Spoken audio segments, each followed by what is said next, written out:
5.4, soustraire des polynômes. Allô vous autres? Alors aujourd'hui, on va apprendre comment soustraire des polynômes, mais avant ça, je veux juste réviser quelques concepts qu'on a déjà appris dans le passé.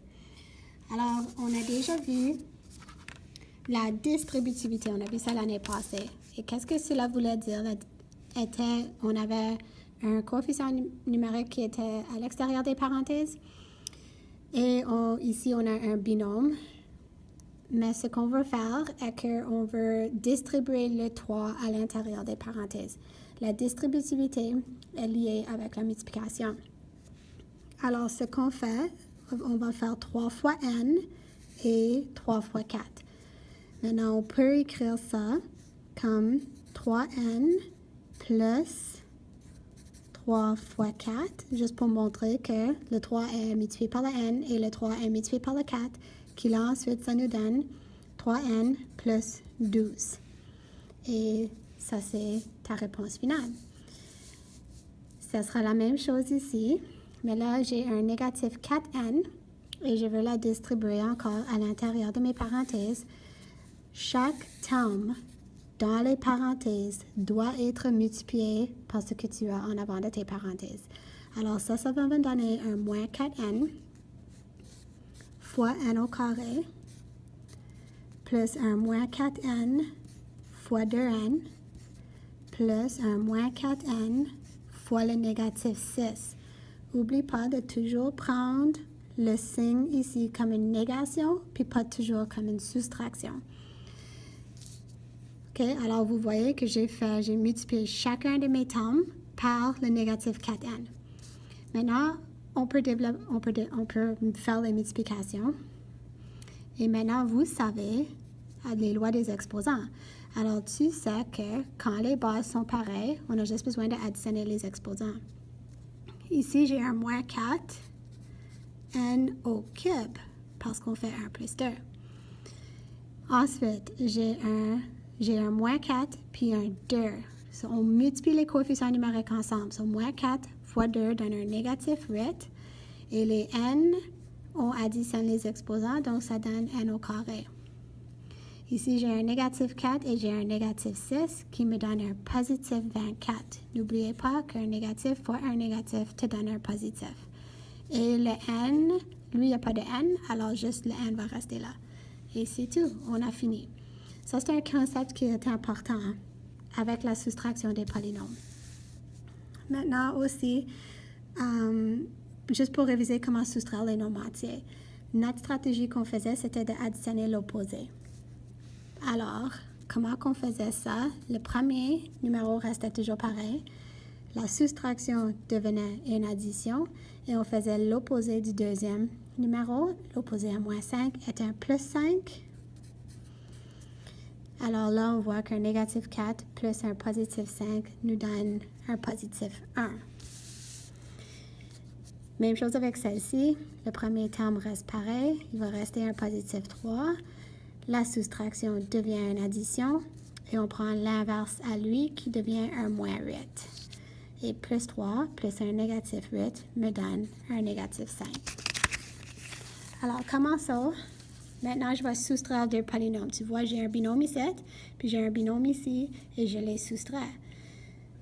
Alors, il y a deux choses que tu peux faire. Tu peux soit voir ceci comme une distributivité, parce qu'ici, tu as un négatif, puis tu as un 1 en avant. Alors, le premier va toujours rester pareil. On juste enlève les parenthèses. Mais pour que je puisse regarder ça ici, comme une question de distributivité, pareil comme celle-là était. Right? Tu as un coefficient numérique en avant d'un set de parenthèses. Mais là, regarde, ici, c'est la même chose. Là, j'ai un négatif 1 qui est en avant des autres. Alors, ce qu'on peut faire est qu'on peut distribuer le négatif à chaque terme à l'intérieur des parenthèses. Alors là, tu as un négatif 1 fois un négatif 4x qui me donne un positif 4x. Et tu as un négatif 1 fois un négatif 8 qui me donne un plus 8. Là, on n'a pas fini. Toujours simplifier. Même chose, vous savez ça avec les fractions, il faut toujours simplifier. Maintenant, avec tes polynômes, il faut simplifier. Qu'est-ce que cela veut dire? C'est combiner tes termes semblables. So, tu as un négatif 3x puis tu as un 4x qui sont pareils, sont des termes semblables, on peut les mettre ensemble. Puis tu as deux termes constants qu'on peut mettre ensemble. Alors, un négatif 3 plus 4 me donne un positif x, un x, et 7 plus 8 me donne 15. Alors, x plus 15 est ta réponse finale. Maintenant, ici, je l'ai fait avec la distributivité. Tu peux aussi le faire en additionnant l'opposé. Alors, regardons le prochain exemple. Toujours le premier va rester pareil. Oups. On n'a plus besoin des parenthèses, on va enlever les parenthèses. Donc, j'ai 3a plus 6.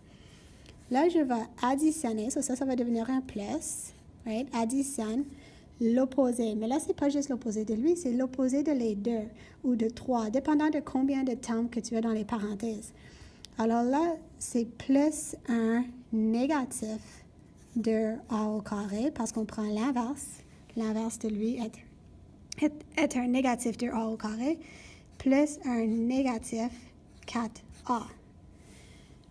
Alors, tout ce que j'ai fait, c'est que j'ai additionné l'opposé. Et maintenant, je peux combiner mes termes qui sont semblables.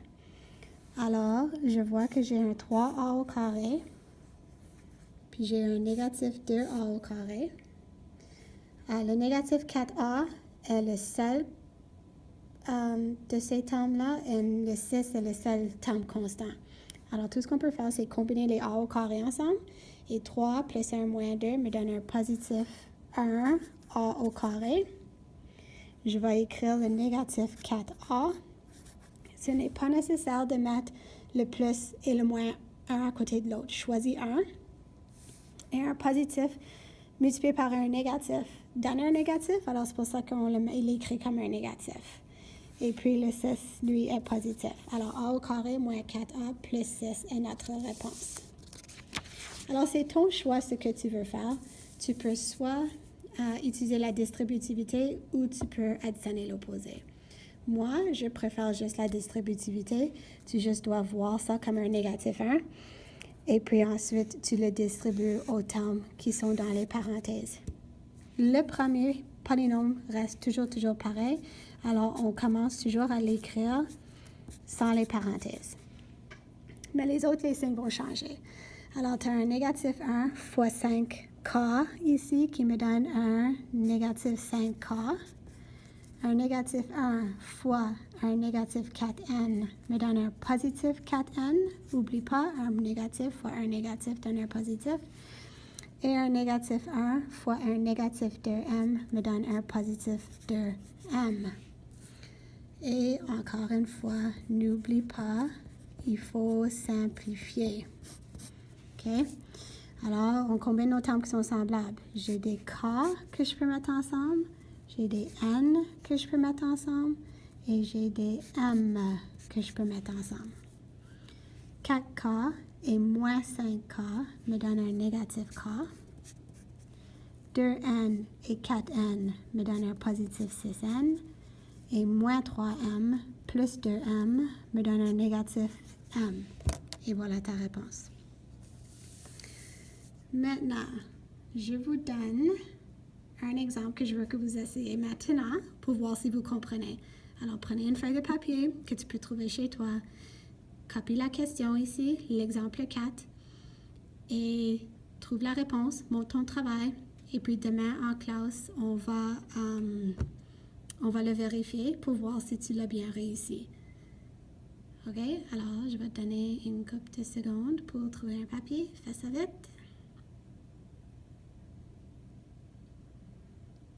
Et copie la question.